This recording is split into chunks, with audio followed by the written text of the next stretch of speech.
ముందు మీడియా మిత్రులు నా నుంచి ఏదేదో న్యూస్లు కావాలని నేను వేరే ప్రెస్ మీట్ పెడితే చాలా ఎక్సైటింగ్గా ఉన్నారు. సో మిమ్మల్ని డిసప్పాయింట్ చేయడం ఇష్టం లేక మీకు ఫిలిం ఇండస్ట్రీకి సంబంధించిన ఏవైతే కొన్ని విషయాలు ఉన్నాయో అవి నేను షేర్ చేస్తాను. యాక్చువల్ తెలుగు ఫిలిం ఛాంబర్ ప్రెసిడెంట్గా జరిగిన విషయాలు ఏమేమవుతున్నాయో మీకు చెప్తాను. ఒకటి, ఫిలిం ఇండస్ట్రీ ద్వారా మన అందరం వెళ్ళి మినిస్టర్ గారిని కలవడం జరిగింది. సో అది ఆల్రెడీ మీరు ఫొటోస్ రూపంలో చూశారు. సో మినిస్టర్ గారు సీఎం గారు అపాయింట్మెంట్ తీసుకొని తొందరలోనే film industry Telugu film chamber ద్వారా సీఎం గారిని, తెలంగాణ సీఎం రేవంత్ రెడ్డి గారిని కల్పించబోతున్నారు. ఇదొక న్యూస్.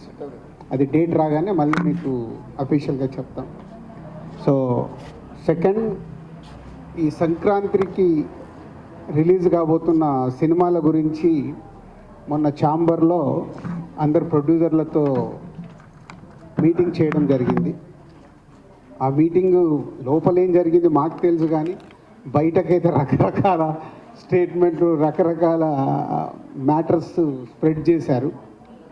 యాక్చువల్గా ఆ 5 ప్రొడ్యూసర్స్ని పిలిచి ఏదన్నా అవకాశం ఉంటే ఒకరిద్దరు వెనకకి వెళ్తే వచ్చే సినిమాలకి థియేటర్స్ కంఫర్టబుల్గా దొరుకుతాయని నా ఆధ్వర్యంలోనే జరిగింది.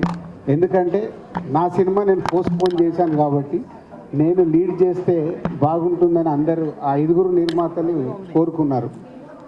సో 5 నిర్మాతలతో పాటు చాలామంది డిస్ట్రిబ్యూటర్లు అడగడం వల్ల ఛాంబర్ నుంచి, తెలంగాణ ఛాంబర్ ఆఫ్ కామర్స్ నుంచి తెలుగు ఫిలిం ఛాంబర్ కామర్స్కి వాళ్ళు ఒక లెటర్ రాస్తే ఆ మీటింగ్ జరిగింది. సో అందరు ప్రొడ్యూసర్లకు చెప్పడం జరిగింది. దాంట్లో నుంచి రేపు ఎల్లుండి లోపల ఏదన్నా అవకాశం ఉంటే ఎవరైనా ప్రొడ్యూసర్స్ ముందుకొచ్చి ఒకవేళ షిఫ్ట్ అవుతాం అనుకుంటే వాళ్ళకి సోలో డేటు ఇప్పియాలని మేమందరం అనుకున్నది. సో ఆ ప్రొడ్యూసర్స్ దగ్గర నుంచి రేపు కానీ ఎల్లుండి కానీ ఏదన్నా వాళ్ళు పాజిటివ్గా వస్తే ఛాంబర్ ద్వారా వాళ్ళకి సోలో డేట్ ఇప్పిస్తాం. అదే రేపు ఎల్లుండి వాళ్ళ దగ్గర నుంచి రియాక్షన్ వచ్చే అవకాశం ఉంది. పోతే అందరు ప్రొడ్యూసర్లకు మాకు ఎలా ఉంటుందంటే, ప్రొడ్యూసర్స్ దగ్గర నుంచి ప్రతి ఒక్కరికి సంక్రాంతికి రిలీజ్ చేస్తే ఏదో అద్భుతాలు జరిగిపోతాయి మా సినిమా కానీ ఆశలో బతుకుతాం మేము. సో కాబట్టి అందరికీ సంక్రాంతి డేటే కావాలనుకుంటాం. సో నాకున్న ఎక్స్పీరియన్స్తో నా సినిమా వర్క్ అవ్వట్లేదని నేను చాలా ముందు జాగ్రత్తగా నా సినిమాని సమ్మర్కి షిఫ్ట్ చేసుకున్నాను.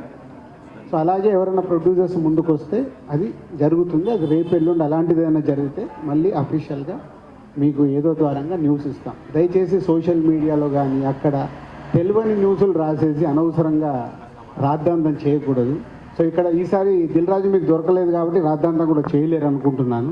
నేను అక్కడ గ్రౌండ్లో ఉన్నాను అనుకోని ఆడుకుంటారు. సో 5 ప్రొడ్యూసర్లకు న్యాయంగా, పెద్ద సినిమా అయితే గుంటూరు కారం ఎప్పుడు అనౌన్స్ చేశారు కాబట్టి వాళ్ళు వచ్చేస్తారు. అలాగే అదర్ 4 ప్రొడ్యూసర్స్కి ఎక్స్ప్లెయిన్ చేయడం జరిగింది, ఎవరన్నా ఒకరిద్దరు వెళ్తే బాగుంటుంది అని. సో రిజల్ట్ చూద్దాం, రేపు ఎల్లుండి వచ్చేదాన్ని బట్టి దాని మీద వాళ్ళకి సోలో డేట్ ఇప్పించడానికి ప్రయత్నం చేస్తాం. సరే, 5 వస్తాయి. ఇప్పుడు అదే కదా నేను చెప్పింది, అందరికీ సంక్రాంతికే రిలీజ్ కావాలి. సో కాబట్టే అందరికీ కావాలి కాబట్టి వాళ్ళు అందరు రావాలని అనుకుంటున్నారు. ఎవరైనా ఒక్కరు షిఫ్ట్ అయినా వాళ్ళకి సోలో డేట్ దొరుకుతుంది. నెక్స్ట్ అది ఛాంబర్ ద్వారా వేరే సినిమాలు రాకుండా సోలో డేట్ అకామిడేట్ చేపిద్దామనే ప్రయత్నం.